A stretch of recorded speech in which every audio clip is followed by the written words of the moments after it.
গণহত্যার দায়ে শুধু শেখ হাসিনা নয়, আওয়ামী লীগেরও বিচার হওয়া উচিত বলে মন্তব্য করেছেন বিএনপি মহাসচিব মির্জা ফখরুল ইসলাম আলমগীর। বিচার, সংস্কার এবং নির্বাচনের প্রস্তুতি একসাথে চলতে পারে বলেও জানান তিনি। বুধবার ঢাকায় এসব কথা বলেন বিএনপি মহাসচিব।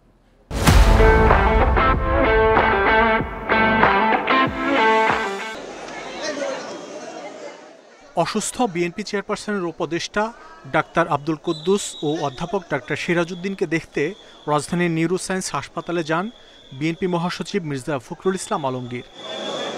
পরে গণমাধ্যমে কথা বলেন মির্জা ফখরুল, জানান গণতন্ত্রের জন্য সবচেয়ে বেশি ত্যাগ স্বীকার করেছে বিএনপি। এ সময় আওয়ামী লীগের দমন নির্যাতনের চিত্র তুলে ধরে বিচারের দাবি জানান মির্জা ফখরুল।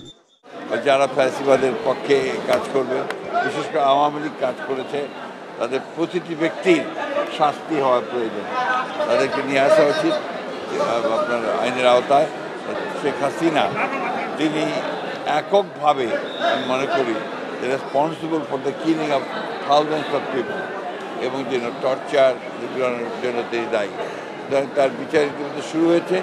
আমরা আশাবাদী তিনি এবং তার সঙ্গে যারা এই হত্যাকাণ্ডের সঙ্গে, গণহত্যার সঙ্গে এবং এই ফ্যাসিস্ট আক্রমণের সঙ্গে জড়িত তাদের প্রত্যেকেরই বিচার হবে। নির্বাচন ইস্যুতে বিএনপি মহাসচিব বলেন, দেশের মানুষ ভোটের অপেক্ষায়, তাই দ্রুত নির্বাচনের বিকল্প নেই। প্রত্যেকটি রাজনৈতিক দলের দায়িত্ব হচ্ছে যে দেশকে সঠিক ট্র্যাকে ওঠানো এবং যত দ্রুত আপনার সেটা ওঠানো যায় ততই মঙ্গল। সুতরাং যারা মনে করেন যে নির্বাচন প্রয়োজন নেই, আমার মনে হয় তারা আবার চিন্তা করবেন। নির্বাচন প্রয়োজন জনগণের জন্য। এরপর রাজধানীর একটি হাসপাতালে শিল্পী ফরিদা পারভিনকে দেখতে যান বিএনপি মহাসচিব।